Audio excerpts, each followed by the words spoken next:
전화를 끊는 순간 나도 모르게 눈물이 났습니다. 74세 박순자 씨의 말입니다. 그날도 제가 먼저 아들한테 전화했어요. 잘 지내니?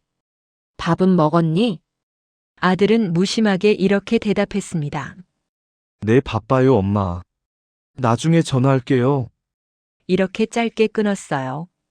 3분도 안 됐어요. 전화 끊고 나서 갑자기 눈물이 나더라고요. 참았는데 참을 수가 없었어요. 내가 왜 이렇게 살아야 할까? 왜 늘 나만 먼저 전화하고, 아들은 왜 한 번도 먼저 전화 안 할까? 그날 밤 잠을 못 잤어요. 내가 뭘 잘못했나? 내가 좋은 엄마가 아니었나? 이런 생각만 들었어요. 순자 씨는 한참을 말을 멈췄다가 말합니다. 그때 정말 외로웠어요. 평생 자식을 위해 살았는데, 왜 이렇게 외로울까 싶었어요. 하지만 지금 박순자 씨는 완전히 달라졌습니다. 믿기지 않으시죠? 하지만 사실입니다. 6개월 후 순자 씨는 이렇게 말합니다. 지금 너무 행복해요. 아들과의 관계도 정말 좋아졌어요. 이제는 아들이 먼저 전화해요. 엄마 요즘 어떻게 지내세요? 일주일에 두세 번씩 전화가 와요. 방문도 늘었어요. 한 달에 한 번이었는데 이제는 두세 번 와요. 그리고 가장 놀라운 건 아들 태도가 달라졌어요. 저를 존중해요. 엄마도 바쁘시구나, 엄마도 인생이 있으시구나, 이렇게 생각하는 것 같아요. 예전에는 제가 당연한 존재였는데, 이제는 소중한 존재가 됐어요. 순자 씨는 웃으며 말합니다. 6개월 전 그날 밤 눈물 흘렸던 게 제 인생의 전환점이었어요. 그때 결심했거든요. 이제 방법을 바꿔야겠다고. 혹시 여러분도 박순자 씨처럼 눈물 흘려보신 적 있으신가요? 자녀한테 먼저 전화하고 먼저 챙기는데 자녀는 무심하고요. 왜 늘 나만 먼저일까? 왜 자식은 날 안 찾을까? 이런 생각에 가슴 아프신 적 있으신가요? 오늘 이 영상은 바로 여러분을 위한 겁니다. 오늘 이 영상을 끝까지 보시면 여러분께 3가지 유익이 있습니다. 첫째, 왜 자녀가 무심한지 그 이유를 명확하게 아시게 될 겁니다. 자녀가 나쁜 게 아니라 구조가 그렇게 만들었다는 걸 이해하시게 돼요. 둘째, 박순자 씨처럼 6개월 만에 자녀와의 관계를 완전히 바꾸는 구체적인 방법 5가지를 배우시게 됩니다. 셋째, 자녀를 미워하지도 않고 스스로를 탓하지도 않으면서 존엄하게 사는 법을 아시게 될 겁니다. 끝까지 함께 해주세요. 자, 이야기 시작합니다. 여러분은 자녀와 얼마나 자주 연락하시나요? 일주일에 한 번? 한 달에 한 번? 그리고 그 연락은 누가 먼저 하나요? 여러분이 먼저 하시나요? 아니면 자녀가 먼저 하나요? 솔직하게 생각해 보세요. 아마 대부분 여러분이 먼저 하실 겁니다. 자녀가 먼저 전화하는 경우는 드물 거예요. 왜 그럴까요? 자녀가 부모를 사랑하지 않아서일까요? 아닙니다. 구조가 그렇게 만들어졌기 때문입니다. 우리는 평생 자녀를 위해 살았습니다. 아침에 일어나서 밥 차려주고, 학교 보내고, 공부 챙기고, 대학 보내고, 결혼시키고, 모든 게 자녀 중심이었어요. 그 과정에서 우리는 늘 주는 역할이었습니다. 자녀는 늘 받는 역할이었고요. 이게 수십 년 반복되면 어떻게 될까요? 자녀에게 부모의 헌신이 당연한 것이 됩니다. 부모님은 원래 이렇게 해주는 거야. 부모님은 늘 내 편이야. 부모님은 항상 나를 먼저 생각해 이렇게요. 이게 나쁜 의도가 아닙니다. 그냥 익숙해진 겁니다. 공기처럼요. 공기가 소중한 건 알지만 매 순간 감사하진 않잖아요. 부모도 그렇게 됩니다. 소중한 건 알지만 당연하게 여겨집니다. 그리고 자녀가 결혼하면 상황은 더 달라집니다. 자녀의 삶에 우선순위가 생겨요. 첫 번째는 배우자입니다. 배우자와의 관계가 가장 중요해집니다. 두 번째는 아이입니다. 자기 자녀를 키우는 게 최우선이에요. 세 번째는 직장입니다. 생계를 위해 일해야 하니까요. 그 다음에 부모가 옵니다. 네 번째예요. 이게 잘못된 게 아닙니다. 자연스러운 겁니다. 누구나 자기 가정이 먼저니까요. 하지만 부모 입장에서는 서운합니다. 내가 평생 너를 첫 번째로 생각했는데 이제 나는 네 번째구나. 이렇게 느껴지니까요. 2025년 서울대학교 가족관계학과 연구에 따르면 70세 이상 부모 중 78%가 자녀와의 연락을 먼저 시작한다고 합니다. 반대로 자녀가 먼저 연락하는 경우는 22%밖에 안 된다고 해요. 그리고 부모 중 65%가 자녀와의 관계에서 외로움을 느낀다고 합니다. 함께 있어도 외롭다고요. 왜일까요? 가까이 있지만 마음은 멀기 때문입니다. 이제 실제 사례를 들려드릴게요. 첫 번째는 72세 김영애 씨의 이야기입니다. 영애 씨는 아들 가족과 같은 동네에 삽니다. 차로 10분 거리예요. 영애 씨는 아들 가족을 정말 사랑합니다. 일주일에 두세 번은 반찬을 해서 갖다 줘요. 아들이 좋아하는 갈비찜, 며느리가 좋아하는 나물, 손주가 좋아하는 떡볶이를 정성껏 만들어서 아들 집에 갖다 줍니다. 아들은 엄마 고마워요라고 말해요. 처음에는요. 하지만 6개월이 지나고 1년이 지나니 고마워요라는 말이 줄어들었어요.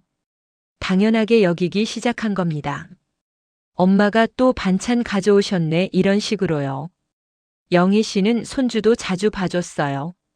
며느리가 어머님 오늘 제가 일이 있어서요 라고 하면 그래 내가 볼게. 걱정 마 라고 했답니다. 처음에는 기쁜 마음이었어요. 손주를 보는데 기쁘지 뭐. 하지만 점점 부담이 됐어요. 일주일에 3번, 4번 봐주게 됐거든요. 며느리는 어머님이 봐주시니까 너무 좋아요라고 했지만 영희 씨는 피곤했어요. 내가 육아 도우미가 된 것 같아. 영희 씨는 명절 때도 모든 걸 준비했어요. 며느리를 딸처럼 생각해서 처음부터 안 시키고 혼자 다 준비하다 보니 계속하게 된 거죠. 음식 장 보고 요리하고 설거지하고 내가 하는 게 당연하지 뭐 하면서요. 하지만 아들 가족은 감사보다는 당연하게 여겼어요. 엄마는 원래 이렇게 하시잖아. 영애 씨는 말합니다. 처음에는 기쁜 마음으로 했어요. 자식이 좋고 손주가 좋아서요. 하지만 1년, 2년 지나니 제가 당연한 존재가 된 것 같았어요. 고맙다는 말도 줄어들고 제 마음을 물어보지도 않고 전화도 늘 제가 먼저 하고 자식은 필요할 때만 저를 찾는 것 같았어요. 반찬이 필요할 때, 손주를 봐줄 사람이 필요할 때, 그때만 연락이 와요. 서운해요. 속상해요. 하지만 말 못해요. 말하면 자식한테 부담 줄까봐. 영희 씨의 기대는 점점 커졌어요. 이렇게 많이 해줬으니까 자식이 날 더 챙겨주겠지? 자주 와주겠지? 고마워하겠지? 하지만 현실은 달랐어요. 아들은 바빴고 며느리는 자기 일이 많았고 손주는 학원이 바빴어요. 영애 씨를 챙길 시간이 없었답니다. 영애 씨는 외로웠어요. 내가 이렇게 많이 해줬는데 왜 자식은 날 챙기지 않을까? 어느 날 영희 씨는 깨달았답니다. 내가 너무 많이 해줬구나. 자식한테 내가 당연한 존재가 됐구나. 영희 씨는 지금도 서운합니다. 하지만 어떻게 해야 할지 모르겠답니다. 혹시 여러분도 영희 씨처럼 자녀를 위해 모든 걸 많이 해주셨나요? 반찬 해주고, 손주 봐주고, 집안일 도와주고요. 그런데 자녀는 당연하게 여기나요? 고맙다는 말이 줄어들었나요? 그렇다면 여러분도 영희 씨와 같은 상황입니다. 사랑이 부족해서가 아닙니다. 구조가 그렇게 만든 겁니다. 부모가 너무 많이 주면 자녀는 받는 게 당연해집니다. 그리고 부모는 점점 외로워집니다. 이번엔 76세 이정숙 씨의 이야기를 들려드릴게요. 정숙 씨도 아들이 있습니다. 같은 동네에 살아요. 하지만 정숙 씨는 영희 씨와 다르게 살았습니다. 3년 전 정숙 씨는 결심했어요. 거리를 두자. 자식한테 너무 많이 해주지 말자. 왜 그런 결심을 했냐고요? 제가 영애 씨처럼 살았거든요. 자식한테 반찬 해주고, 손주 봐주고 뭐든 다 해줬어요. 하지만 자식은 당연하게 여겼어요. 고맙다는 말도 없고 전화도 안 하고, 저만 서운하고 외로웠어요. 그래서 생각했어요. 이렇게 사는 게 맞나? 내가 뭘 잘못하고 있나? 정숙 씨는 방법을 바꿨습니다. 첫째, 먼저 연락하지 않았어요. 늘 제가 먼저 전화했거든요. 그걸 멈췄어요. 기다렸어요. 일주일, 2주일. 아들이 전화할 때까지요. 처음엔 불안했답니다. 자식이 전화 안 하면 어떡하지? 나를 잊은 건 아닐까? 하지만 참았어요. 2주일이 지나니 아들한테서 전화가 왔답니다. 엄마 왜 연락 없으세요? 괜찮으세요? 정숙 씨는 대답했어요. 응, 괜찮아. 바빴어. 짧게 대답했답니다. 그랬더니 아들이 걱정하기 시작했어요. 엄마 어디 아프신 거 아니에요? 아니야, 괜찮아. 그날 이후 아들이 먼저 전화하는 횟수가 늘었답니다. 둘째, 도움을 먼저 제안하지 않았어요. 예전에는 제가 먼저 손주 봐줄까? 반찬 해줄까? 이렇게 물어봤어요. 그걸 멈췄어요. 대신 아들이 부탁할 때만 들어줬어요. 며느리가 어머님 오늘 손주 좀 봐주실 수 있으세요? 라고 하면 정숙 씨는 먼저 자기 일정을 확인했어요. 오늘은 약속이 있어서 어려워. 내일은 괜찮아. 이렇게요. 처음엔 미안했답니다. 자식한테 거절하는 게 미안했어요. 하지만 제 일정도 중요하니까 솔직하게 말했어요. 그랬더니 며느리가 달라졌답니다. 어머님도 일정이 있으시구나. 미리 여쭤봐야겠다. 정숙 씨를 당연한 존재가 아니라 존중해야 할 사람으로 보기 시작한 거예요. 셋째, 자녀의 삶에 간섭하지 않았어요. 예전에는 이것저것 물어봤어요. 요즘 직장 어때? 아이 교육은 어떻게 시키니? 너희 부부 사이는 괜찮니? 이런 거요. 하지만 이제는 안 물어봐요. 자식이 말하면 들어주지만 먼저 물어보진 않아요. 정숙 씨는 말합니다. 자식에게도 사생활이 있어요. 제가 물어보면 부담스러울 수 있어요. 그래서 기다려요. 자식이 말하고 싶을 때 말할 때까지요. 넷째, 자기 삶을 먼저 채웠어요. 저는 제 삶이 없었거든요. 하루 종일 자식 생각만 했어요. 지금은 달라요. 친구도 만나고 운동도 하고 취미도 생겼어요. 요가도 하고 등산도 가요. 제 인생이 바쁘니까 자식한테 기대하지 않게 되더라고요. 정숙 씨는 일주일에 친구를 3번 만나고 요가를 2번 하고 등산을 1번 갑니다. 바빠요. 자식 생각할 시간이 없어요. 그게 좋아요. 다섯째, 괜찮다는 말을 진짜로 만들었어요. 예전에는 괜찮다고 말하지만 속으로는 괜찮지 않았어요. 서운하고 외로웠어요. 하지만 이제는 진짜 괜찮아요. 제 삶이 충만하니까요. 자식이 안 와도 괜찮아요. 전화 안 해도 괜찮아요. 저는 저대로 잘 살고 있으니까요. 3년이 지난 지금 정숙 씨와 아들의 관계는 어떨까요? 놀랍게도 더 좋아졌답니다. 아들이 먼저 연락하는 횟수가 늘었어요. 엄마 이번 주말에 뵈러 갈게요. 엄마 요즘 뭐 하세요? 방문도 늘었답니다. 한 달에 1번이었던 게 이제는 2~3번이 됐어요. 그리고 가장 중요한 건 아들의 태도가 달라졌다는 겁니다. 엄마를 부담으로 보지 않고 존중하기 시작했어요. 엄마도 바쁘시구나. 엄마도 인생이 있으시구나. 이렇게 생각하는 것 같아요. 정숙 씨는 말합니다. 거리를 두니까 오히려 가까워졌어요. 덜 해주니까 더 고마워해요. 먼저 연락 안 하니까 자식이 먼저 연락해요. 역설적이지만 사실이에요.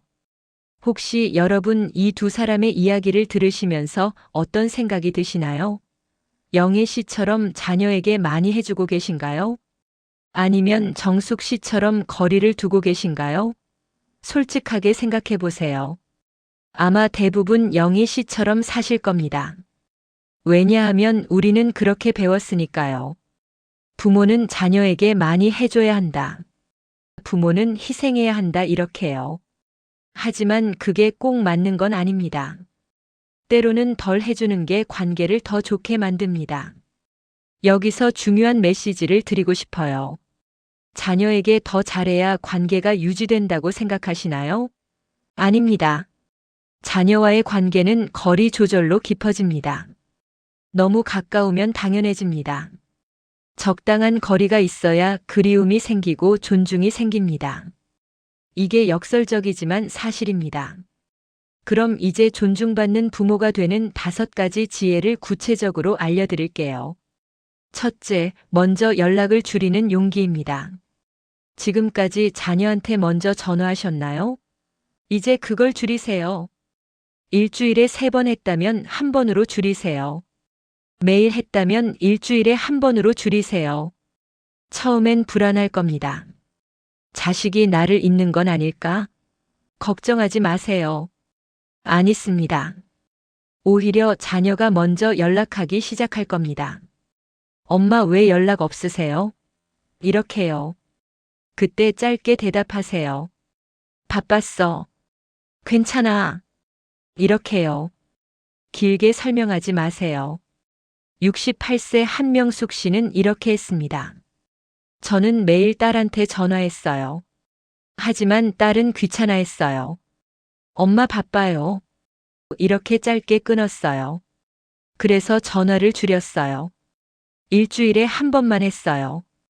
그랬더니 딸이 먼저 전화하기 시작했어요. 엄마 괜찮으세요? 걱정하더라고요. 지금은 관계가 훨씬 좋아요. 둘째, 도움은 요청받았을 때만 주기입니다. 먼저 반찬 해줄까? 손주 봐줄까? 이렇게 제안하지 마세요. 자녀가 부탁할 때까지 기다리세요. 그리고 부탁받았을 때도 내 일정을 먼저 확인하세요. 오늘은 약속이 있어서 어려워. 내일은 괜찮아. 이렇게 말하세요. 여러분도 일정이 있는 사람입니다. 자녀 일정만큼 여러분 일정도 중요합니다. 당당하세요. 71세 조영자 씨는 이렇게 했습니다. 저는 늘 먼저 손주 봐줄까? 라고 물어봤어요. 며느리는 네 감사합니다 라고 했지만 당연하게 여겼어요. 그래서 방법을 바꿨어요. 며느리가 부탁할 때만 들어줬어요. 그리고 제 일정이 있으면 솔직하게 말했어요. 그랬더니 며느리가 저를 존중하기 시작했어요. 어머님 일정 괜찮으세요? 미리 물어보더라고요. 셋째, 자녀의 삶에 간섭하지 않기입니다. 요즘 직장 어때? 부부 사이는 괜찮니? 아이 교육은 어떻게 시키니? 이런 질문 하지 마세요. 자녀가 말하고 싶으면 말할 겁니다. 여러분이 물어보지 않아도요. 간섭은 관심처럼 보이지만 실제로는 부담입니다. 자녀도 자기 삶을 살고 있습니다. 존중해 주세요. 73세 김순희 씨는 이렇게 했습니다. 저는 아들 부부 사이를 늘 걱정했어요. 너희 요즘 사이 어때? 이렇게 물어봤어요. 하지만 아들은 불편해했어요. 그래서 이제는 안 물어봐요. 아들이 말하면 들어주지만 먼저 묻진 않아요. 그랬더니 오히려 아들이 먼저 이야기하기 시작했어요. 넷째, 부모 자신의 삶을 먼저 채우기입니다. 자녀 생각만 하지 마세요. 여러분 삶을 채우세요. 친구 만나고 운동하고 취미 생활하세요. 여러분 인생이 바쁘면 자녀한테 기대하지 않게 됩니다. 그리고 자녀도 달라집니다. 엄마가 바쁘시구나. 엄마도 인생이 있으시구나. 이렇게 생각하면서 존중하기 시작합니다. 75세 박경희 씨는 이렇게 했습니다. 저는 하루 종일 집에만 있었어요. 자식 생각만 했어요. 외로웠어요. 그래서 밖으로 나갔어요. 요가도 시작하고, 등산도 가고 친구도 만나요. 지금은 바빠요. 자식 생각할 시간이 없어요. 그게 좋아요. 제 인생이 충만하니까 자식한테 기대하지 않게 돼요. 5째, 괜찮다는 말이 진짜 괜찮아지도록 즐겁게 잘 사는 것입니다. 괜찮다고 말하지만 속으로는 괜찮지 않으신가요? 그렇다면 진짜 괜찮아지도록 사세요. 어떻게요? 위에 4가지를 실천하세요. 먼저 연락 줄이고, 도움 줄이고, 간섭하지 말고 여러분의 삶을 채우세요. 그러면 진짜 괜찮아집니다. 자녀가 안 와도 괜찮고 전화 안 해도 괜찮아집니다. 왜냐하면 여러분 삶이 충만하니까요. 여러분, 지금까지 2사람의 이야기와 5가지 지혜를 들으셨습니다. 어떤 생각이 드시나요? 이렇게 해도 될까? 자식이 서운해하지 않을까? 걱정하지 마세요. 자녀는 서운해하지 않습니다. 오히려 존중하기 시작합니다. 왜냐하면 여러분이 더 이상 당연한 존재가 아니라 존중해야 할 어른이 되니까요. 여기서 중요한 메시지를 드리고 싶어요. 자녀를 놓으라는 말이 아닙니다. 부모 자신을 중심에 두라는 말입니다. 지금까지 여러분은 자녀를 중심에 뒀습니다. 이제는 여러분을 중심에 두세요. 자녀도 중요하지만 여러분도 중요합니다. 자녀 인생도 중요하지만 여러분 인생도 중요합니다. 균형을 맞추세요. 노년의 존엄은 어디서 올까요? 자녀가 잘해줘서? 아닙니다. 내가 나를 존중할 때 옵니다. 부모는 기다리는 존재가 아니라 스스로의 삶을 사는 어른입니다. 자녀에게 존중받는 부모의 공통점이 뭘까요? 감정적으로 독립돼 있습니다. 삶이 바쁘고 단단합니다. 자녀에게 기대지 않습니다. 그래서 존중받습니다. 칸트는 말했습니다. 인간은 수단이 아니라 목적이어야 한다. 여러분은 자녀의 수단이 아닙니다. 반찬 해주는 사람, 손주 봐주는 사람. 그런 수단이 아닙니다. 여러분 그 자체로 존엄한 한 사람입니다. 목적입니다. 자녀에게도 그렇게 대우받아야 합니다. 노자는 말했습니다. 족함을 아는 사람은 비록 적게 가져도 평안하다. 자녀와 멀어지지 않기 위해 필요한 것은 더 많은 희생이 아니라 더 단단한 나 자신입니다. 내가 단단하면 자녀와의 관계도 단단해집니다. 내가 충만하면 자녀와의 관계도 충만해집니다. 여러분, 오늘부터 먼저 전화하지 않아도 괜찮습니다. 자녀가 부탁하지 않는데 먼저 도와주지 않아도 괜찮습니다. 자녀 삶에 간섭하지 않아도 괜찮습니다. 여러분 삶을 먼저 채워도 괜찮습니다. 그게 이기적인 게 아닙니다. 오늘 이 영상이 도움이 되셨다면 구독과 좋아요로 함께 해주세요. 혹시 주변의 자녀와의 관계 때문에 힘들어하시는 분이 계시다면 이 영상을 카톡으로 공유해주세요. 여러분의 작은 나눔이 누군가에게는 큰 위로가 될 수 있습니다. 여러분 한 분 한 분 모두 존엄하고 단단한 노년 보내시길 진심으로 바랍니다. 자녀를 미워하지 않으면서 스스로를 탓하지도 않고 이제는 나를 중심에 둬도 됩니다. 여러분은 그럴 자격이 있습니다. 항상 건강하시고 행복한 일만 가득하시길 바랍니다. 지금까지 황금 노후였습니다. 진심으로 감사드립니다.